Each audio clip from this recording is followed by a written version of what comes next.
Check, mic check. Is this thing on? Are we on? Oh, yes. Are we back? We are. Great. Welcome back to the morning show, everybody. Here on Stock Market TV. Spencer Israel, Steve Strazza, JC Parets. We missed you guys. Did you miss us? We missed you. It's been a long few days. We've been in the city doing city things, but we're back and we got a lot of things to talk about. Of course, how could we not? We had Apple earnings last night. We have earnings all week. If you missed Steve's stream yesterday, Steve talked all about it. Talked about Tesla, talked about Microsoft, talked about Meta. We'll kind of recap a little bit of that this morning. Maybe if you're lucky, we'll share some charts from the week. We had a great week in the city, bull market activities. It was a fun time. We'll talk a little bit about that.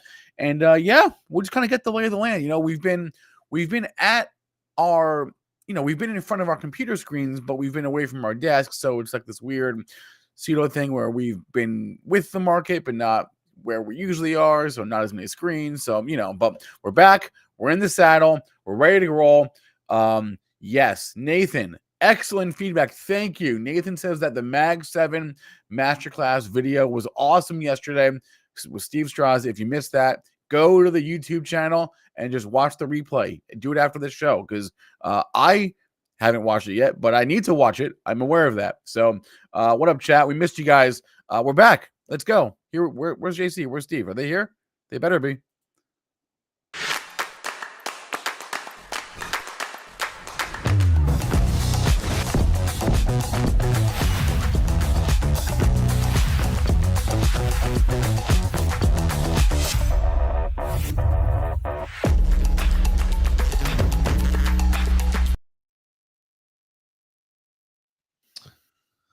All right, we back, baby. Let's go. How we doing? So tell me all about how much fun you guys had in the big city. How did it go? Not for nothing, but you knew that it was going to be fun. I told you that you were going to miss a good time. I understand. Strazza has like construction and he was on a road trip for a month. Like, I understand. But I was like, don't come for me or for other people. Like, they'll be fine. They're adults. We'll be fine without you. But for you specifically, just like as a friend, I was like, Strazza's going to be pretty awesome. I don't know what's going to happen. I don't know who's going to show up, but, it's New York City. That's the thing. I have a few friends. Yeah. We're never quite sure who's going to show up. No, we are not. Some of the people we thought were going to show up did not. Some of the people we didn't know were going to show up did. Like, you know how it goes. Oh, definitely. I missed you guys. I missed you, Mary. I missed all my friends. They missed you. They missed you. And I've heard stories, and it sounds like you guys had such a blast. All right, so let's get right into it. Spencer Israel, what was your favorite? First of all, explain to the folks what we did, and then tell me what your favorite part of the week was. What do we do? Okay, so 3 times a year, we get together as a team with some of our clients, some of our friends, and we basically, I guess you could kind of say we do what we do here on the morning show, but just in way more detail, right? And we spend, right now we're spending an hour or so with you guys. We spend 2 whole days doing nothing but talking markets, strategies, scans, research, all the things that these guys are working on, right? So we're in a room together, nerding out. Basically, it's a nerd fest for 2 whole days. Yeah. And then in between that, there's some dinners, there's some socializing, there's some drinks, there's some happy hours, all the things you would expect. But yeah, that's what we do. That's what we were doing for the last 2 days. So great stuff. What was your favorite part? What was my favorite part? Actually, it may have been late yesterday. Jason Purrs gave a presentation it wasn't really, it was trading related, but it wasn't, you know what I mean? He kind of gave us his story, talking a lot about risk, and talked a lot about, like, he's a trader and he was also like a crazy BMX biker in a past life, and talked a lot about the risks associated with that and connected it to trading. That was a great presentation. Dan Ives showed up just like out of the blue and just dropped like knowledge bombs and then just like dipped. He came, he talked about like the future and how crazy it's going to be, and then he left, right? So that was pretty cool. I would say those 2 things are great. I loved Louis' ETF presentation. I wrote about it in my email yesterday. Yeah, just a ton of great stuff. I don't know. I don't know if I have a favorite, but those are the three things that jumped out to me. What about Our you? voices are pretty good, you know. Yeah. A lot of talking, I a lot would of late nights. Not bad though. I would have loved to be at the New York Stock Exchange during was market great. hours. That was great. You So know. I hadn't been to the exchange during market hours in like 9 years, and I had honestly had forgotten. Or maybe when I was there last time, it was hustling and bustling, but we were there at 3:30, right? And it was quiet, like really What would you quiet. expect? Throw up Yeah. slide 2 there, Spencer. Look Yeah. at this crew. Look at this crew. This is a serious crew there. So you saw like the set and everything though? Yeah. What's Well, that? Set's always there. It was Kramer or Josh or anybody on at the time? No, it was Whopper was on. it was Wapner and Santoli. Still cool. Yo, look at that crew. We were rolling deep, son. It's great. I love Giancarlo's hair. Giancarlo looks great. Yeah. Look at these guys. Michael Martin's a legit gangster. Michael Martin is a legit gangster. Yup, he was awesome. And Louis crushed. And then my boy Joe came, you know, because we were in his hotel. So I was like, hey, have you ever been to New York Stock Exchange? It was like, you know, it's like a New York City thing to do that like not many people get to do. I mean, Joe grew up in New York. We graduated college over 20 years ago. This is a college roommate of mine, and he had never been in New York Stock Exchange because how could he? So he's like, hell yeah. And he was texting me the next day. He's like, dude, that was unbelievable. And also, shout out James Domino. I miss James. I didn't even know he would be there. James Domino, as it turns out, is from the next town over from me. No and we're the exact same age. That makes sense. Yeah. I like such a good guy. So I have one question, then we're going to move on and talk about the market because you guys missed a ton. I know. We always say that, right? Like when you go away and we missed a ton. First of all, we were watching the markets all day. We were talking about the markets. So tell me what we missed. I guess you were here Monday for like the volatile event. You missed a ton, but before we do that, I have one question about this week. If you really want to make me jealous, tell me, what is the best food that I missed? If you got nothing here. The best food you missed. Yeah. Steven, we snuck out. We had some business to discuss. Okay. So, you know, the sushi, you know, so last time I was with Weitzel, you know, we couldn't figure out whether we were going to have sushi or steaks. So we did both. So we went to Japonica, got the sushi, and then went around the corner to get the ribeyes with the foie gras on top, right? Oh, good. So he's like, can we run that back? So we ran it back. That's a great bang bang. It's a good move. So like I was like, I poked into Japonica. There were some open tables. I was like, all right, you guys go get the table. I'm going to run over to Strip House and tell them we're coming in an hour, you know, get our table ready. I walked over there. I was like, hey, we'll be in an hour. We're going to pregame at Japonica. Hour's good. She's like, perfect. Done. Table for 3. So we go over there, crush some sushi, and then walk right around the corner and sit down at Strip House. I mean, that is the move. That is now the second time I do that. I think, right? I don't think I've ever done that before. I think that's the second time I do that. It is the move. But here's the bummer. So you don't really get an appetizer at the steakhouse. And steakhouses are known for the appetizers, right? Because your appetizer is the sushi around the corner, you know? That's good. Like, it's better that way. And I think so, but if you're going to a steakhouse, like you want the full experience, so you're not getting the full experience. You're getting like a different kind of experience, you know? No, but this is fantastic. We have to give a shout out because we didn't invent this move. I do it all the time too. I call it the dinner, but this comes from Louis C.K. He actually invented the bang bang many years ago. If you've never seen that episode of his show, you got to go watch it. I don't think I have. Yeah, you got to go watch the bang bang episode. It's when you eat one full meal and then you go and eat another full meal. Oh, I know, but we don't do that. Like we have just like sashimi, ribeye, dude. So that's kind of a full meal for a lot of people, just because the ribeye, right? But the sushi is not a full meal. It's like we just wet the beak a little, you know. It depends how hungry you are. Yeah, and the pizza, the Detroit style pizza next door, that was pretty good, Spencer, right? Literally next door, yeah, it was great. Detroit style pizza, wow. Yeah, I take all these Michigan people to Detroit style pizza in New York City. All right, let's go. Let's talk markets. We got things to talk about. That's what I'm trying to say. All right.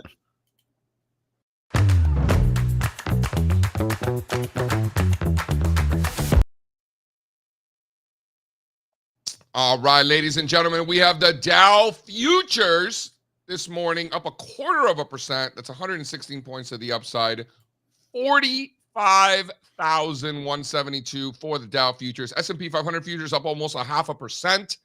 61.25, up 25 handles. NASDAQ 100 futures leading the way, up 0.2%, 150 points to the upside for the NASDAQ 100 futures, 21,776. 30-year bond futures relatively flat at 114 and change.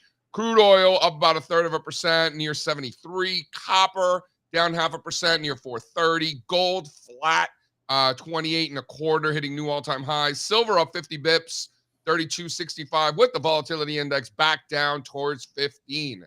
Of course, over in funny money land, we got Bitcoin. Bitcoin flat this morning, 104,600. Ethereum up 3.25%, 33.50 for Ethereum. Solana 240, up almost 1%. And the total crypto market cap, Mr. Spencer Israel, $3.52 trillion. Before we get into some of the highlights that we discussed about the market this week, what stands out from this morning's futures? I don't know if I've looked enough to have anything stand out to me this morning. Mostly been looking at at the reaction to Apple, right? The follow-through reaction on all these, Microsoft and Tesla and Meta and all that jazz. But in the overnight markets, nothing really stands out to me. I guess is the green is what stands out to me, right? We're off. Apple up 4% this morning. Nvidia down 1%. Big week for Meta and Google. New all-time highs across the board yesterday. Following through today. For me, what stands out, honestly, dollar strength this week. I don't really want to talk about anything but China. Right now. Okay, so let's talk about China. Can we throw up slide Spencer, slide 7? Are you on charts? Slide 7. I am. Throw it in the deck, man. Throw up slide 7. Steve Strazza getting lots of love this week. Lots of love. We didn't hate on you at all, believe it or not. I love this picture. Right? I wish I was in it. I am jealous. You guys look fantastic.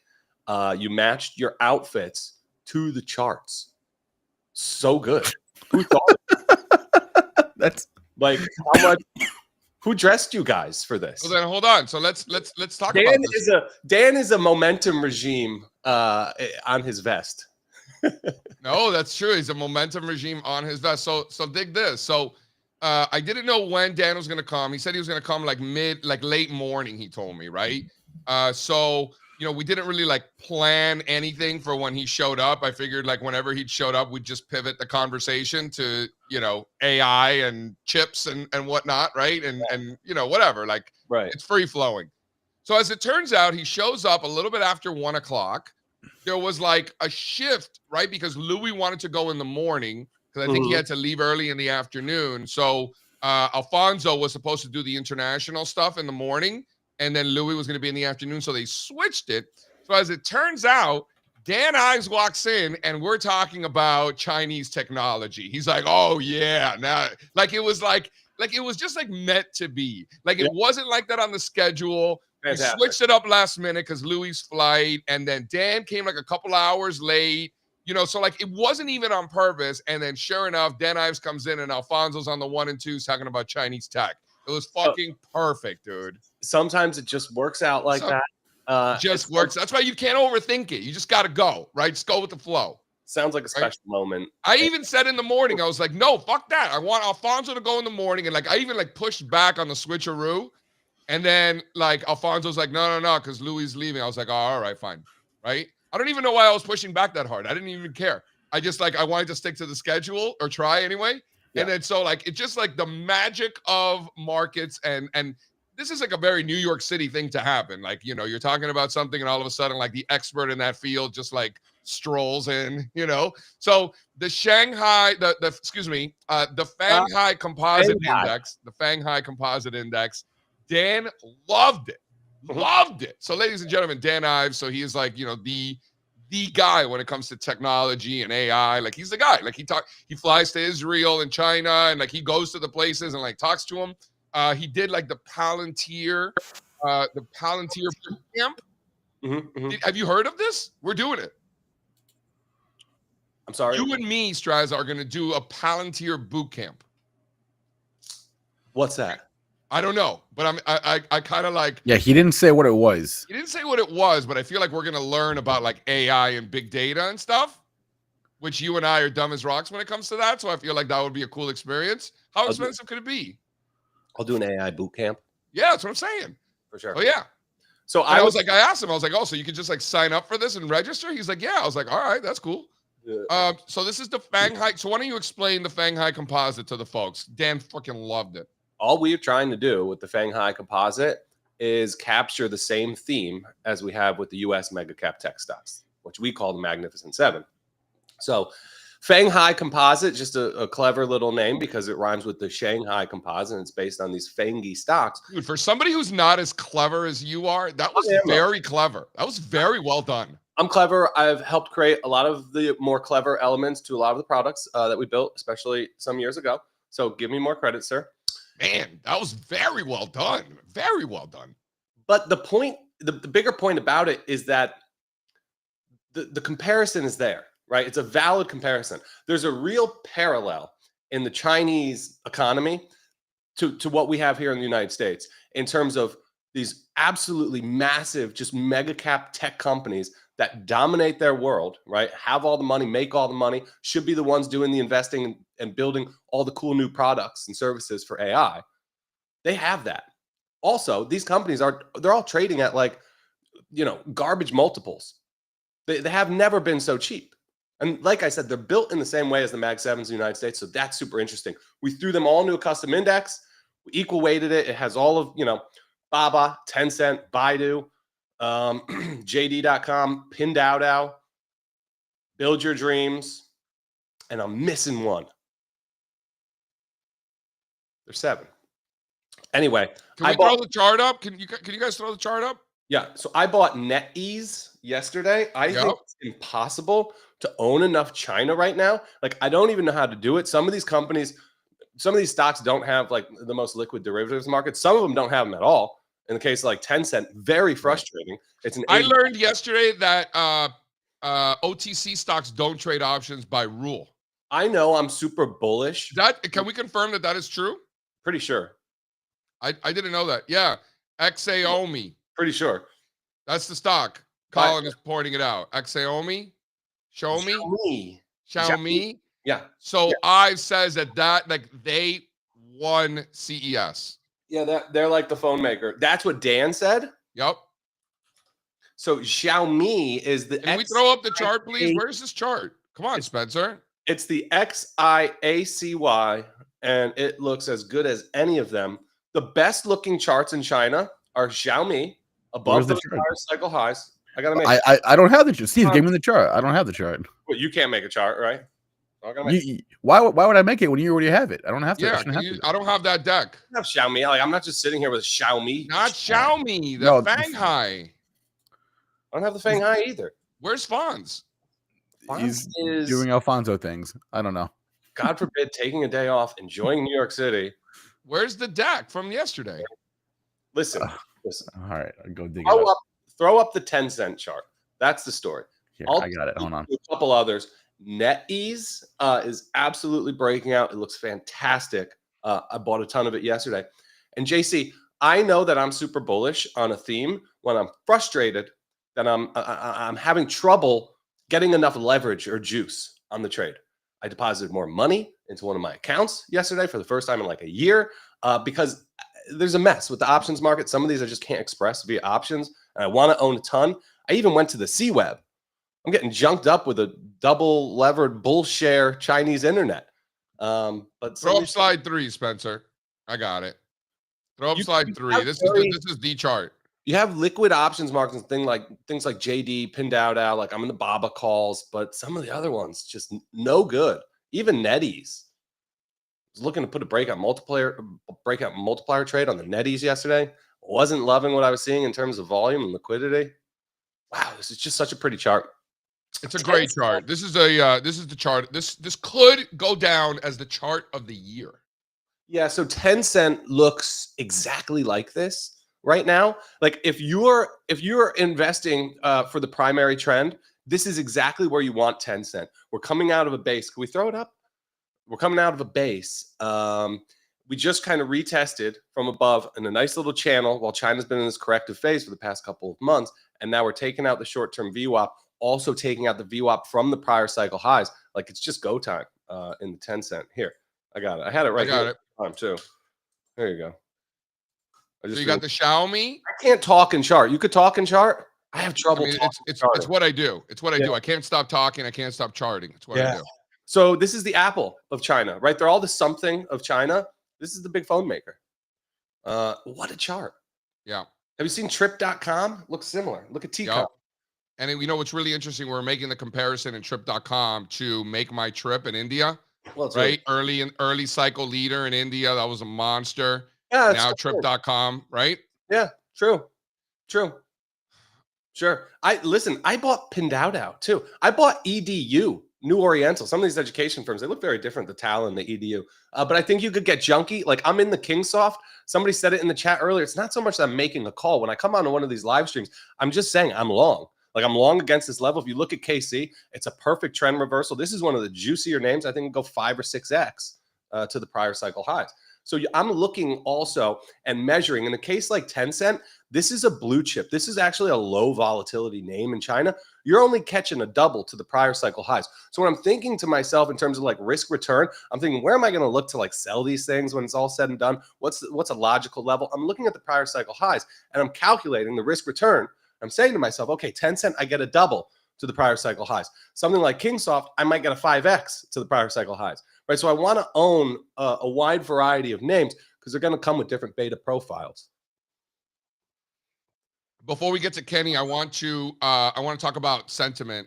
You know, part of the reason I would argue for me, the biggest reason I like China, or one of the biggest reasons I should say, is the sentiment. Everybody hates it. You know, every time that they say tariffs, I buy more Chinese stocks. Right, so like. My grandmother is calling me, telling me about the tariffs and why China's so bad. And what have we been saying? We've been saying that if the news that eventually comes out is just slightly less terrible than what everybody expects, China doubles potentially this year. Like, I'm not saying that China's going to double this year, but it could, right? A 50 to 100% move in Chinese indexes this year is not out of the question, number one.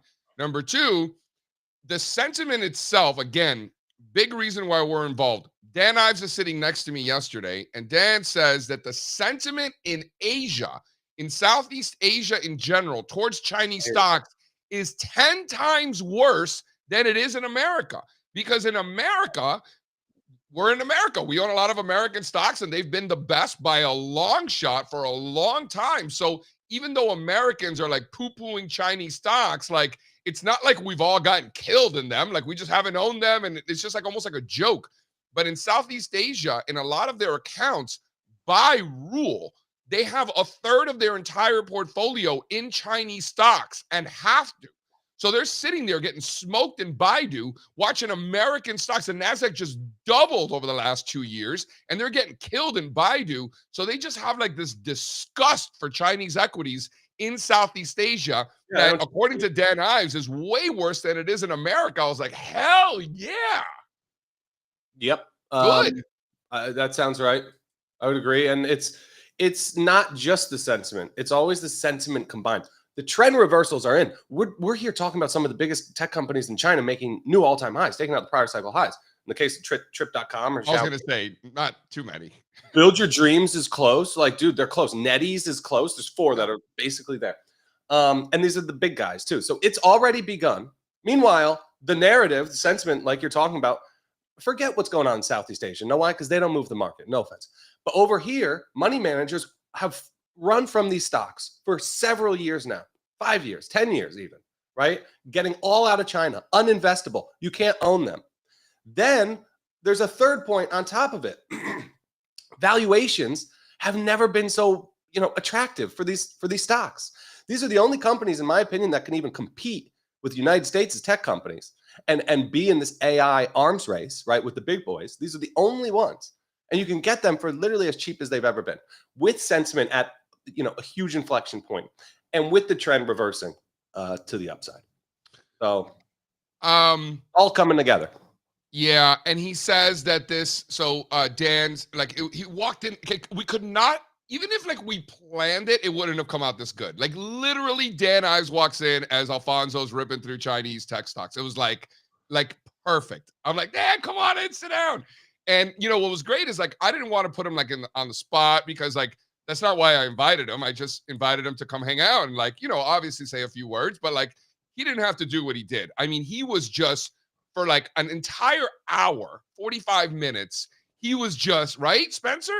Like, I almost like felt a little bit bad. I was like, but he was loving it. Like, he was like, this is, like he's like a nerd like us. He couldn't, right, Spencer? Like, I almost felt a little bit bad because he was just like, boom, boom, boom. Yeah, what I muttered under my breath after he left was that Dana Ives or was that Kathy Wood? It's hard to tell because wow, he was very bullish. The future is coming. The future is coming like next month. Dude, he's like flying cars in 6 months and fucking like robots everywhere. And I think I'm going to get the robot dog, by the way. I think I'm going to do it. I was talking with Jason. I think we're both going to get, I told him, if you buy the robot dog, I'll buy the robot dog. It's only $1,600.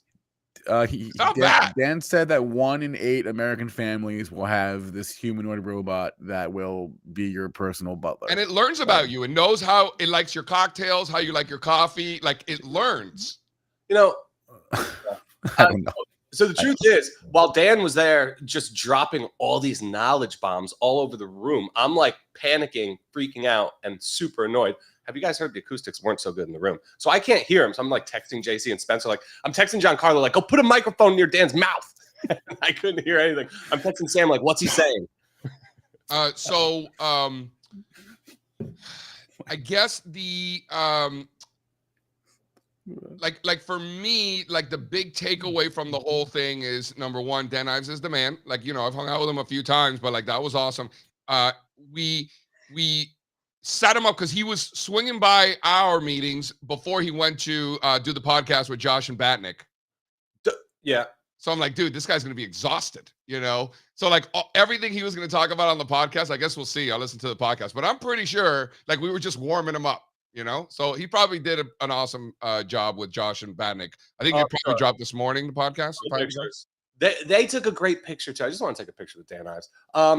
Let's move on though. Okay, can we throw up the last thing that I wanted to mention before we move on is that he says that the deep fake, what is it? What are the deep things? Deepseek. The deepseek is bullshit. Of course it is. Of course it is. Can we talk about that? So all of a sudden we're going to trust what these Chinese companies say that's run by a hedge fund, an $8 billion hedge fund that's probably short NVIDIA stock. Why are they so loud about this press release and how stop. So you and I, right. So you and I are making these decisions based on the markets reacting that it's bullshit, right? But somebody who actually understands the situation, he's like, this is bullshit. If anything, it's great because competition just creates innovation, makes things cheaper. So he's like, not only is this not a bad thing, if anything, it's bullish, right? So I thought that was interesting. It's because you have to differentiate here, right? Because we're getting into this is getting nuanced now, which is fun. But you have to make a big differentiation between who's selling the AI and who's buying the AI, right? The ones selling it, that's why NVIDIA is getting killed and Broadcom are getting killed, because they're going to be able to sell it for less. Right. While the ones that are buying it and building out all these massive AI build outs, they're going to save some money and maybe do some cool things. Also, notice Apple's price action Monday versus the others, because Tim Cook and Apple have been the ones everybody's like, looking at them and laughing like, oh, they're missing AI right now. Tim Apple has been like, hey, we're not going to spend $10-15 billion a quarter like all of our competitors trying to build this stuff out. He's been like, let's cool the jets. Let's wait and see how this goes. So Apple actually ripped on the news, while the rest of the Mag 7s, for the most part, got hit this week. So, and then also one thing from the news today, look at NVIDIA. Trump coming out trying to put a floor in the stock, letting Jensen Huang visit the White House. Oh, is that what's happening? Mm-hmm. Yes. Okay, throw up the magazine cover with a one Michael Saylor, the Bitcoin alchemist, Why Michael Saylor's MicroStrategy is a brilliant blueprint for manipulating traditional finance to harness the pixie dust of crypto mania. Wow, that is some cover. But there's a history here, and I was hoping you guys could show some of these other covers. Because do you remember the famous Sam Bankman-Fried cover from November of 2022? Yep. There was also a famous Sam Bankman-Fried cover that came in 2021. I think that's when he was in like the Forbes 400. It came right Throw up slide 10, please. Came right at the peak. Okay, I'm looking for it now. And then there was also that CZ Forbes article, which came right around the peak in 2018. We've seen these. What do you call? What's the word for these guys who are like the crypto evangelists, right? Whenever they seem to have their face on one of these magazine covers and prices are at highs, you should really worry as a bull. I don't know. Do we sell all of our Bitcoin because? Yeah, but the weekend was on it. He killed it afterwards. Zuck is crushing.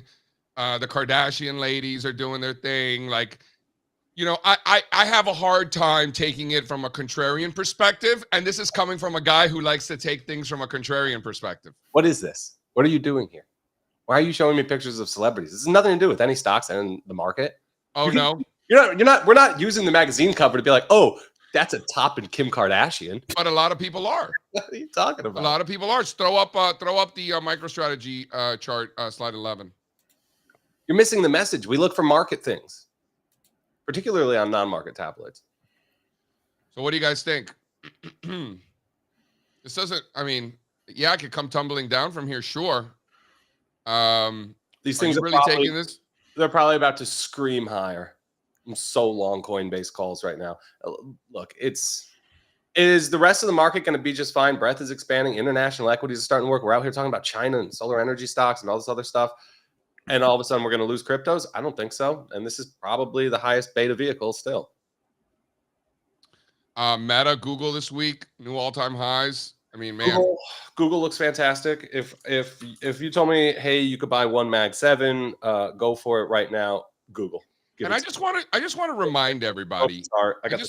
I know like Monday feels like months ago, even though it's 4 days ago. Yeah. Let me just remind everybody what we were talking about here.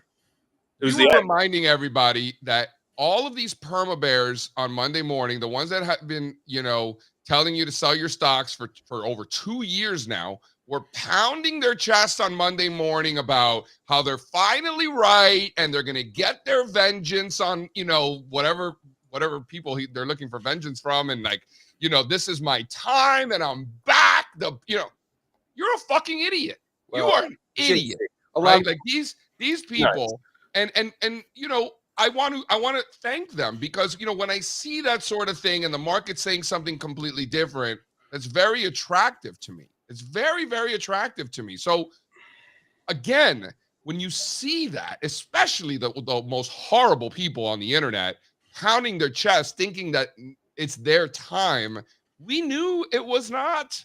And, it's when that sort of behavior stops that we're probably near the end of the cycle. But the same assholes that were telling you to sell your stocks 2 years ago, the bear market rally people, are still doing that. Right. So that's great. And we thank you. Thank you for being such horrible people.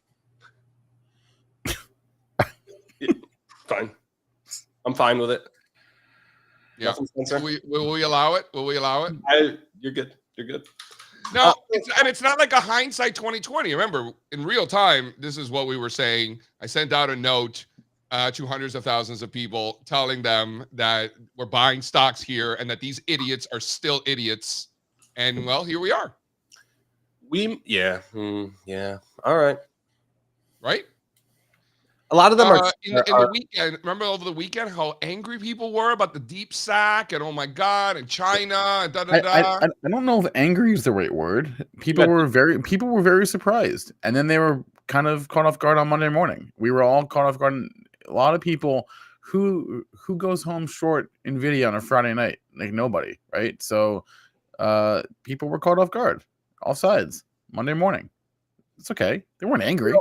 People are out here panic selling and suggesting, I watch too much of the financial networks, suggesting panic selling U.S. tech stocks. My understanding is that CNBC had a bear that was roaring, right? Remember on Monday morning, they were saying that in the chat. They had a bear that was roaring.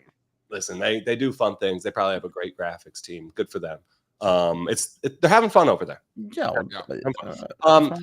But people suggesting panic selling U.S. tech stocks, the great thing about the market is you don't have to pick between U.S. tech stocks or Chinese tech stocks or, these stocks or those stocks, or I'll be long some stocks or I'll just be short stocks. You can buy all sorts of different stocks. You could buy some, sell some, own different amounts of some.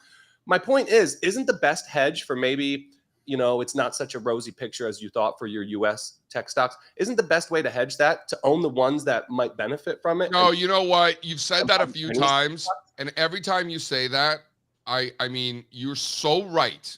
You're so right. I don't know if hedge is the right word. I guess it probably is a good word, but you are so right in that thought process. Like if you own tech and you're an American investor, you probably own tech, probably too much. And so a great way to mitigate some of the risk of Chinese tech taking over is to own Chinese tech. Hello? Yeah. If you're worried about your stocks maybe losing in the future, go buy the stocks that they might lose to. Yeah. Yeah. Also, somebody's in the chat. I have a problem with the chat today about maybe we'll be right on China eventually. Go back and check the 2024 returns. China's already been outperforming. China's been back. So China outperformed the United States last year, bro. Yeah, so I know it hasn't been a great trade yet, but first of all, it's working and it continues to progress and look better and better. China has arrived. Jason Hoffman was asking me, he's like, JC, we're walking to the bathroom or walking back from the bathroom or something. He's like, JC, why are you so obsessed with China? And I thought that was such a great question. And it was very simple. It was because sentiment is so skewed in one direction that it doesn't even matter if we're right. Let's say China is not the biggest winner of the year. Let's say China rolls over and starts making new lows, right? I don't know what's going to happen. Let's say that is. That's okay, right? Sure, we'll lose a little bit of money, whatever. I guarantee you we'll put on trades later this year where we'll lose money, guaranteed. So if we lose a little money in China, who cares? But if we're right, the asymmetrical risk versus reward profile is off the charts, The money you could make in these stocks simply because of the depressed levels that they're coming off. They suffered these massive drawdowns, far larger drawdowns than other regions of the world. And then these prolonged bases that have just taken forever. The upside potential here is absolutely huge. Yes. Well, there's the catch, Steve. You just said it. It's been taking forever.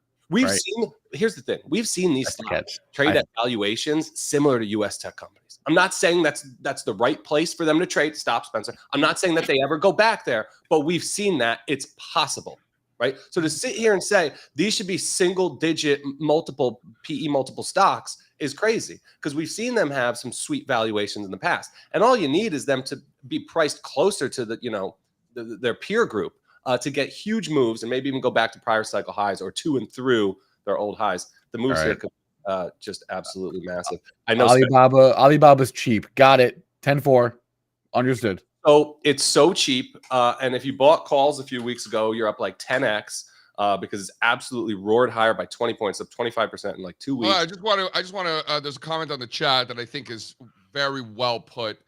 This is a double T, and I quote: "Fuck China, not interested." Exactly. Exactly.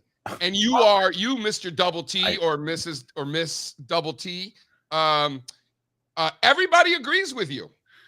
Everybody. On the record, I think you guys also take the other side. You see. Well, I think you also hate China, but China agreed. Yeah, you also hate China in the long term. In the short term, though, I don't hate China.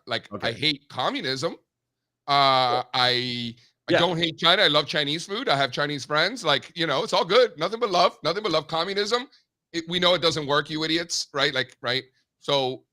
That I don't like. But as far as China itself, we all agree it's been the biggest piece of shit on earth for a long time. But things go in cycles, Spencer. Things go in cycles. Gold sucked for your whole life, right? Your whole investing life between Spencer and Strazza. You guys had this foul taste in your mouth about gold, and now gold is shiny again. See what I did there? Shining, right? It's time to shine. I'm not. Hold on. And we hated China. Remember, like 2022, we hated China. So I love China right now because I think it's the best opportunity in the market, and I love making money. Also, I'm going to stop looking at the chat, but like diverse insights, Strazza, how did all the Mag 7s go? You were saying Monday that you don't own them. I own all of these stocks, dude. I own all of these stocks. I always have. I don't come on here and say I don't own the Mag 7s. Is China like and then we have Kenny, so we'll bring Kenny on in a second. But like China is like, you're at the you've been at the bar all night, and now you're at like that crappy diner, and like the pancakes look amazing, and you want the pancakes right now. You know that they're really not good for you in the long term. You might regret the pancakes later, but right now you want the pancakes, right? That's what China is. Like, no one's saying this is good for your diet, right? This is good for your portfolio forever. But tonight, I want some pancakes. You know what I mean? Yeah. I don't know. JC, you could always donate the profits to like an anti-communism. That's it. That's all you need to do right there. There is zero chance I'm going to do that. All right. Kenny, are you around? Shall we? Yeah, we got Kenny in the house. All right. Bring him out. It's been a long time coming. They ain't come for my club, they tugging. Putting up numbers, 99 pounds, and I still kept it 100. Hold up. Yeah. Good morning. Hey, Mr. Glick. Okay, what'd you think of the week, Kenny? Was that a good time? That was a great time. I mean, that was good, man. You surrounded yourself with some good, smart people there. That was amazing. Had a great time. Plus, it was a nice moment of being patient. As I was sitting there listening to you, trying to put some trades on, it really just actually, it was easier. I just sat there waiting for some trades to show up. And if it did, it did. If it didn't, it didn't matter because we were doing our thing. And it was just, again, I'm going to bring that to the room today, just talking about how just sit back and wait. The trades always find us. There's definitely no FOMO. But I had some craziness this morning. I had to bust out the flip phone. I lost my phone. Look at this thing. What? Wait, Wow. you lost it in New York, or I left it in the car, but luckily I Oh. got it back just now. So I've been running around a little bit this morning, but had to bang out the flip phone, my backup phone. The fact that you have a flip phone that works. Is I crazy. love that you have a flip phone that works. It's amazing. Hey, from Brooklyn, I still got my beeper. I think. Yeah, here it is. There you go. Okay. Wow. That is crazy. Kenny, what was your favorite part of the week? I like Dan who came in, super bullish. The Chinese story was interesting. But again, I'm just gonna buy Nvidia and Tesla and just sit back and wait. Yeah. If half the things he said are right, there's a lot of money to be made. He was talking about Nvidia and some of these names, $5-6 trillion easy. Soon. I mean, I agree. I mean, for a bear, again, normally I'd be like, oh, these stocks can't keep going up. Nah, they can. I actually do agree that we're in a new industrial revolution. I like that. I think he's called it the fourth industrial revolution. I agree. I think it's a very exciting time. Again, Walking through the New York Stock Exchange, Kenny's like high-fiving everybody. He's like, oh, Timmy, oh, Johnny. My guy's still down there. That dude's been down there for like 25 years at that post. It's amazing. It's amazing. The fact that post still exists is amazing in and of itself. Yeah. Dinner Wednesday night, that was good, right? Yeah. Great time. It was fun. Me and Ritholtz were yucking it up there. I got to go play him some tennis. I got to get him into pickleball. All the tennis players. Can you imagine the conversation between Kenny Glick and Barry Ritholtz? It is. Yeah, we were cracking up about something. I don't even remember what it was. I was Barry Ritholtz and Kenny Glick talking about pickleball. I was not at that table.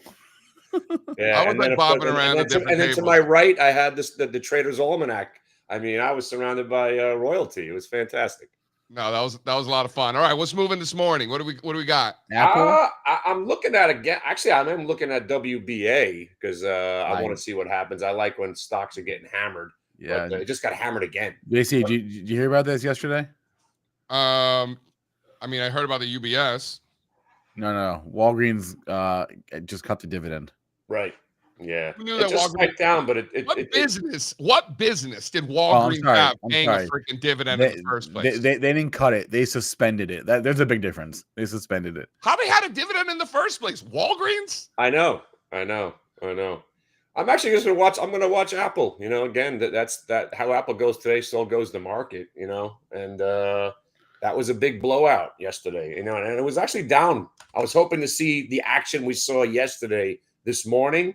So again, I'm really just ready to sit and wait today. That's what I learned the last couple of days. And that's another thing about this industry, about what we do. You never stop learning. It was really it was almost like I know patience pays, but yesterday and the day before, it really did. It really did. So again, I'm just going to take that, parlay that into this, into the weekend, and just hang back. If we don't find a trade, we won't trade today. Imagine that. But there's something else I wanted to mention. Wow. Having Kenny in the room on much shorter time horizons, and having other people in the room that are looking out quarters and years, right? Like if we're talking about 2027 leaps in Tesla, and that was really fun. We were talking about Tesla, and we had a short-term trader, and we had a super long-term bull, and talking basically at the same time. At right? the same time, and then one guy is buying more leaps, and like getting longer, and already up a ton on these options. And then Kenny is literally shorting Tesla as it's falling on an intraday basis. And it was like so beautiful, because it just reiterates, something we say all the time, that 99% of all arguments on social media would end immediately if both parties just admitted that they are discussing different time horizons, right? And like we were watching it in real time, and like Kenny's like covering his short. He's going, ha ha ha. You know what I mean? Like, like it's completely irrelevant to the other guy who's got 2027 leaps and has already made a ton. And then Kenny's like laughing that he's like covering his shorts for profits like within 5 minutes. Right.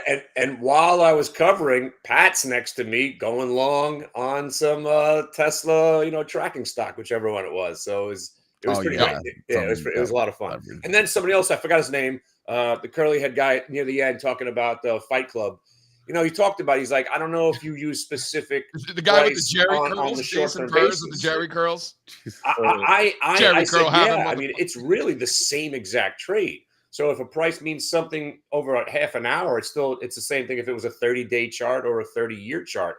Price is always the thing that we're looking at. So again, that's why if you can conquer the day, you can conquer the week, month, and year. So I just like keeping on a shorter term time frame, so I could.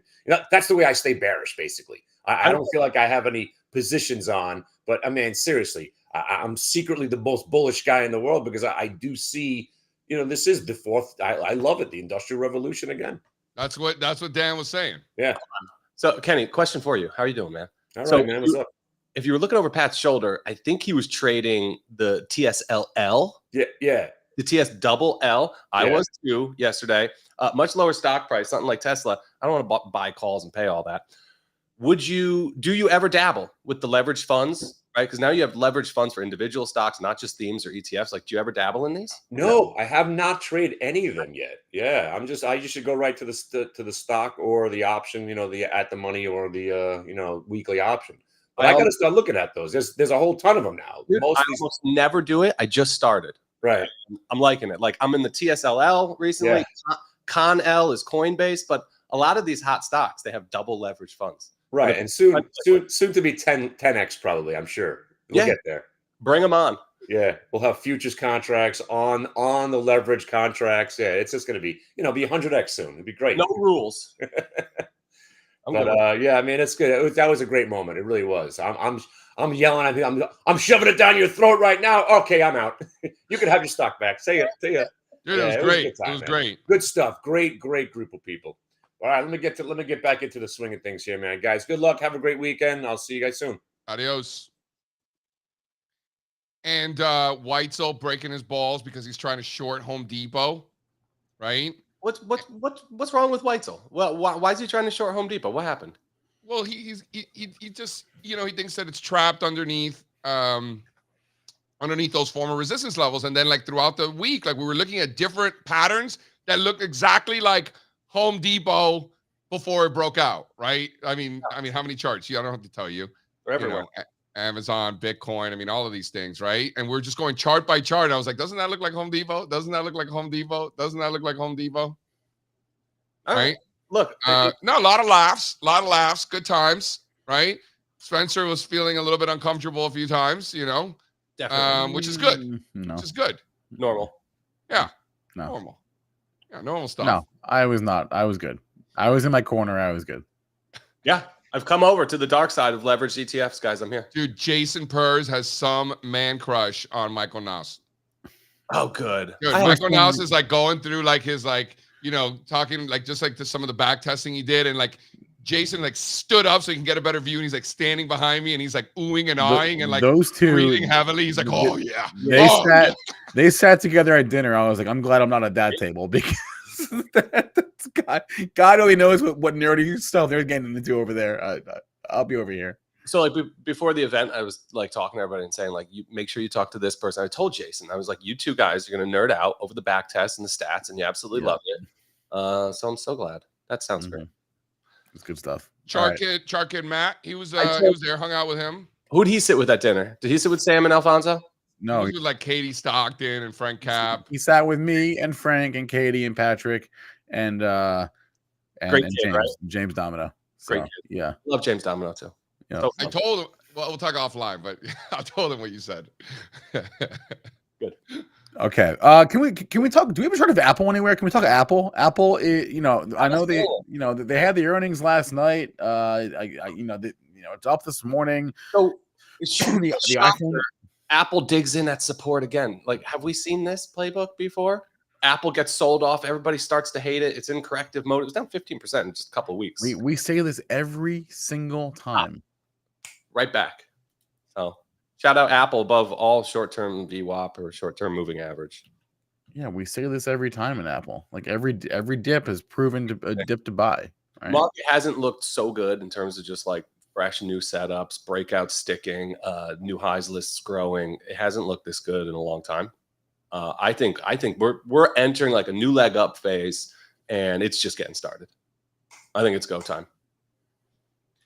The semiconductors are the only thing where it's like, even the home builders too. The home builders, it's like, but I think they're about to rip back. Did you see the Pulte Homes price action yesterday? I got in on the post earnings scandal. Look at the PHM.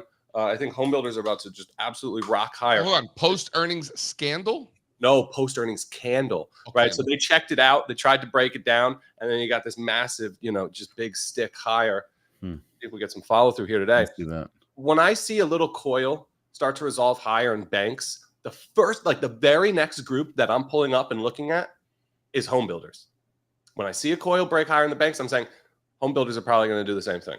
And then I see this little coil in the ITB and all their components, and I think there's only one direction to go in this market, and that's up. I like these little multi-weekers. Multi-weekers? What does that mean? Little multi-week coils. Call them flags. Some people call them pennants. I don't care. Yeah, from volatility contraction comes volatility expansion. Yeah, like the tight stuff. And like, look at where they came from too. If you just take just go back 1 month and something like the ITB or the KRE, remember the failed break? We had that big shake move lower that Friday, come back in on Monday, break it out, 3 monster candles higher, right? Really solid week, right into a tight coil. I think that one's going to go next. So Steve, I'm going to go back and watch your screen from yesterday, but let's take the high level takeaway here. We between Tesla and Meta and Microsoft and now Apple and the reactions to them.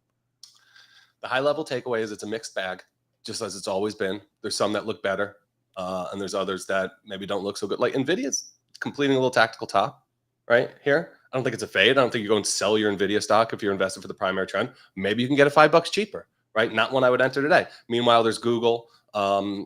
Tesla's set up so beautifully at the prior cycle highs. So treat them all, independently of one another. I don't think you buy the fund. I think you overweight the ones that you want and play it that way. But the real point that I made, Spencer, at the end of the video was these aren't the only stocks, right? Make sure that you're not of the mindset that this is the only game in town, because first of all, that stopped. Maybe the bull market started that way where it was like these stocks and everything else and you had to be in them. Right? But that's no longer the case. Breadth is improving. There's opportunities everywhere. I think there's far better opportunities elsewhere. And we talked a lot about China as one of those potential opportunities. Say less. I'll check it out later. If you guys don't know what I'm talking about, just go on your YouTube channel. Steve's video is right there from yesterday. He did it at like 4 o'clock, like right at the close. and watch it. And I will do that too, because we've literally gotten email. We've gotten emails and tweets saying how good it was, Steve. So whatever you did yesterday, great job, because people were loving it. So I felt like I had to do something. You Yeah. know, I missed out. I wasn't with you guys all week, so I tried to bring the heat. yeah. Do you regret not coming? Honestly, JC, like if I could have been there, I would have. I had like a housing inspection scheduled. No, I understand all those things. So do you regret it? Of course I missed. And I will reiterate what I said to you. I was like, listen, don't do it for me. I'm just speaking to you as a friend. I think you'll miss out, and I can confirm for a fact that I was correct. Yeah, no, it's not like I did this and didn't go on purpose. I would have loved to be there. I consider all you guys my good close friends. Everybody on the analyst team. We have other friends in New York City. I usually get to see my brother when I'm there. So yeah, Dude, Sean was the one who was most butthurt about you not being there. Like he comes over to me, he's like, Strazza's not coming, and I was like, no. Sean and I are like brothers. He accused me of bailing due to cold weather, and that's not true. No, I told him. He's like, wow. He was really hurt. Like he was like, wow, Steve's not coming. Like he was like really bummed out. Like I guess he didn't know. Yeah. That's my guy. Miss Pat, Miss Giancarlo, of course. Giancarlo looks great. Dude, the hair. Are you kidding? The hair, and then he had like this like this like mink coat thing going on. So he's like walking around New York City like with this like mink coat and the hair waving. He's got all his teeth. Big pimping, dude. Like seriously. I saw and I texted him. I said, "God damn, bro, you look good." He looked great. He looked great. Throw up. Speaking of looking great, throw up slide 6, please. See, that's what's. Is that called a segue? Is that what that's called, Spencer? Segue. Segue. Yeah. So this is the world's most important stock market index. On pace. Are you ready for this? So the Dow Jones Industrial Average is, I don't know, market doesn't close for another 6.5 hours, but we get monthly closing candlesticks today, which is fucking awesome for you fellow nerds out there. I will be, as soon as all the kids go to sleep tonight and wife goes to sleep, I will be charting. So the Dow Jones Industrial Average can potentially put in an outside month. Outside month, and they're off. Could potentially put in an outside month and close at a new all-time high. I don't want to get ahead of myself. It's only 9:30. Literally, the bell just rang. So I don't want to get ahead of myself. But man, I think that's a real possibility. And then speaking of outside months, slide 7, please, if you will, my good man. Yeah, so we had a bearish candle in December, but this kind of candle shown the way that it is, if you go back, would nullify that bearishness. No follow through. In fact, you engulf it. Bang. Not only does it nullify it, in fact, the fact that just happened is probably more bullish than if it didn't happen at all. Can you throw up the financials, please, Spencer? JC, it's happening in the month of January. Shout out Jeff Hirsch, another friend I missed out on seeing this week. Michael Nas. So what we were doing is we were looking for the best performing countries in the month of January and then back testing that to see if there's insights as to the leadership over the next 11 months. We haven't nailed down what that study is, but some preliminary studies are that there's nothing there. Probably not. But potential outside month for the Dow Jones Industrial Average and financials. Like, am I overthinking the bullish implications of something like this, or do you think this is absolutely right? It's fantastic, and I think it's coming. If you just look around everything that's happening in other areas, you look at the action in industrials, the cyclicals are coming out, repairing a lot of the damage, breaking back out. It's go time. I'm expecting new highs from almost all the spiders. I think they're all going. And did you guys hear, speaking of Dow Transports, some sort of headline, Spencer, about Trump media getting into crypto? Did I read that right? Oh yeah. Yeah. Yeah. There are media getting into crypto. Uh-huh. Yeah. And like exchange traded funds too. Did I read that too? Yeah. They're brokerage now. Yeah, something to do with Charles Schwab. They're like partnering with Schwab or something to enable people to invest in crypto. I saw something about that, but then I was like, all right, I don't know if I care. So they talked to Chuck, Yeah. and Chuck's on board. Maybe. They're going straight for the money. They're like media company. No, we're launching meme coins. We're going to launch a brokerage. We're just going to go straight for your pockets, people. I learned something this week. Mm-hmm. Rick Worster. Hmm. Are you familiar with the one Rick Worster? Nope, got nothing. This is the CEO of Charles Schwab, chartered market technician. Don't know him. CMT charter holder, CEO of Charles Schwab. No kidding. That's pretty awesome. Right? Why is he not involved? Like, why is that not someone that I know? I mean, I learned that this week. Who told me? I think it was Stosh. I think Stosh told me because he works there. I think it was Stosh who told me. Because Stosh got his CMT now. So did Mary. Everybody's a CMT. You got plenty of sponsors when it's your turn, Strazza.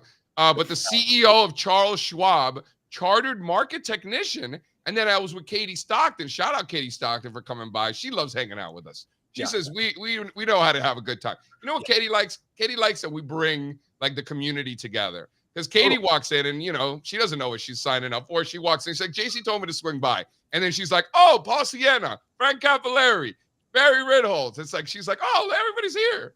Because they're all in the city together, but I'll bet you they don't get together that much. Like there's a couple CMT chapter events every now and then, but it's a nice venue for everybody to kind of see their friends. Yeah, but like Barry Ritholtz is not going to CMT events. You know, Jeff Hirsch is not going to CMT events. Like there are like her friends and like players that are not going to these events that'll come hang out with us though, you know? So we'll get the CMTs and then friends of the CMTs, you know? No doubt. Yeah. Yeah. So that's cool. All right. Yeah. You guys want to do some recess and get out of here? Or? Yeah. I think that we should do some recess and get out of here. I got some things to say. The market is open.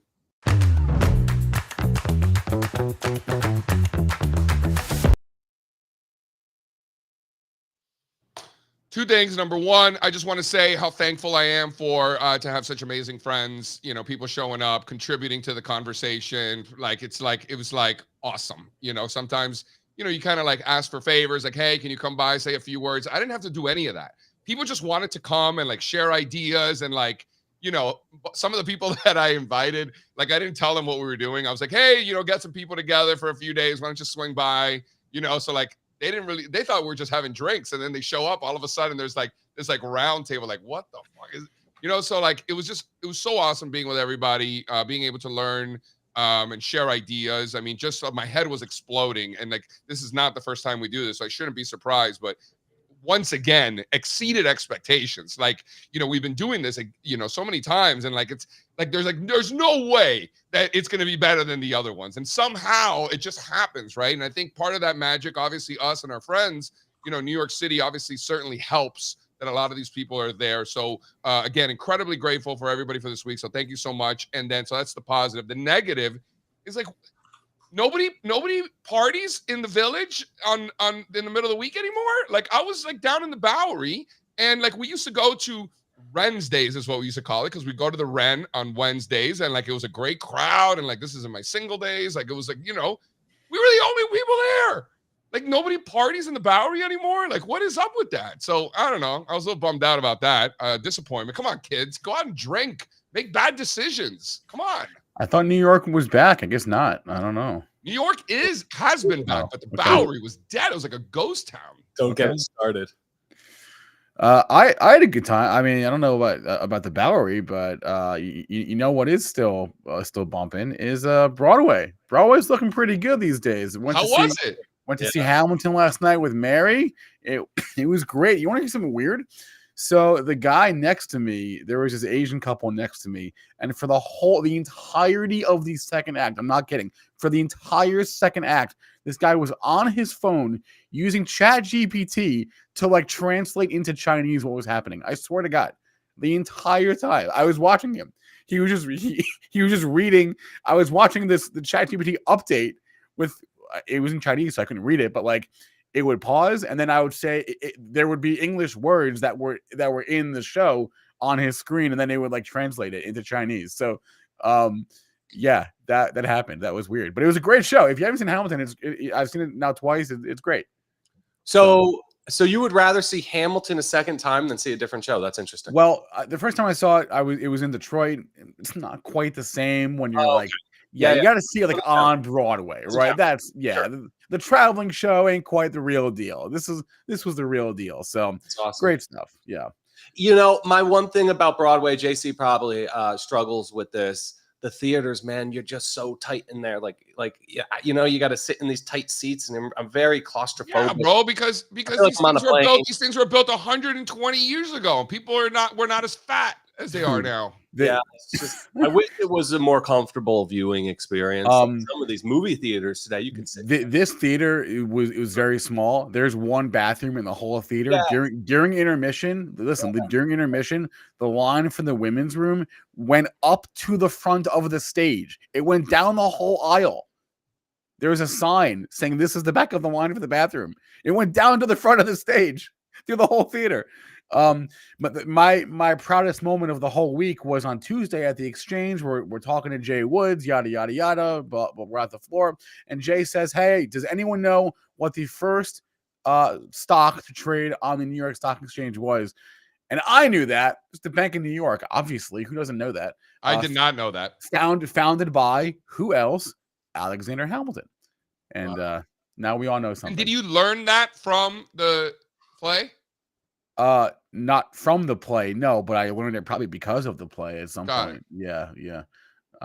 Anyway, good stuff. All right. I'm bullish. I've been new morning routine past week or so. Foot soaks, morning foot soaks. I go out on my back porch. I read the newspaper. I soak my feet in one of these like bubble baths with the jets and stuff. It cools it. You can have like a sauna thing going too. You have to get one. They're not bad on Amazon. You get them for like $100. Nice ones. You put in a little like eucalyptus and some ginger. It promotes, healthy joints. And I don't even know what eucalyptus does, but it smells fantastic. And I feel like I'm floating while I'm standing here doing the show. So very bullish foot soaks. I won't show a picture of my feet because last time I did that, it was a little too sexual for some people. They're still talking about it. So we won't have another foot scandal. We won't show that. But boy, has it been good. My mornings have been super. Strazza's huge on the OnlyFans for the foot fetish people. Yeah. Huge. Mm-hmm. You can make a lot of money, Strazza. You're not supposed to talk about that. Yeah. All right. That'll be it for us today. Monday, we have a new guest on the show, Sal Gilberti. We're going to be talking commodity ETFs with Nice. Sal. He's from Tucrium, so that'll be a Monday. We missed you guys. We're glad to be back. Glad to be back and doing the routine and the show and getting back to our desks and normal stuff. So hope you all had a great week. Again, check out the stream with Strazza from yesterday. It's on the YouTube channel. It's also on our site. And smash the like and go make some money. All right. One more shout out to Light Sweet Crude. The band, not the futures contract. Light Sweet Crude band led by one Joe Weisenthal. Wow. And so we went down to watch him down in the Village, and he grew up in Texas, so he loves country music. So he wrote the lyrics to all the songs that his band plays, and it's like country songs about like the Federal Reserve and trading and awesome. The stock market, and it is hilarious. Went and saw him? Sean didn't know we were going, so Sean's like, "All right, what are we doing now?" Like after dinner, I was like, "We're gonna go see Weisenthal's band," and he's like, that's cool. "Really?" Like he's like, "I've been dying to see it." So we went down, we saw it. Me, Perlman, Mary, the whole crew. It was awesome. Heavy sour. Shout out Light Sweet Crude. It's good times. Yeah. Okay, guys, come to our next event. The link is on the screen. I'll put a QR code up as well. There it is, QR code. Bada bing, bada boom. Wait, where is it? There's over my face, but you got the idea. PortfolioAccelerator.com. Next event we'll be announcing where it is shortly. And as you can hear, they're good times. So smash the like, go make some money. You want to go to Amsterdam? Just go to Amsterdam. I don't think we want. That's not on the table. No. I think it could be. I think Okay. I make the rules around here. PortfolioAccelerator.com/apply. That's the URL. See you guys Monday. All right, go make some money. Vote Amsterdam. Run it. I can't take no loss. I don't even know what it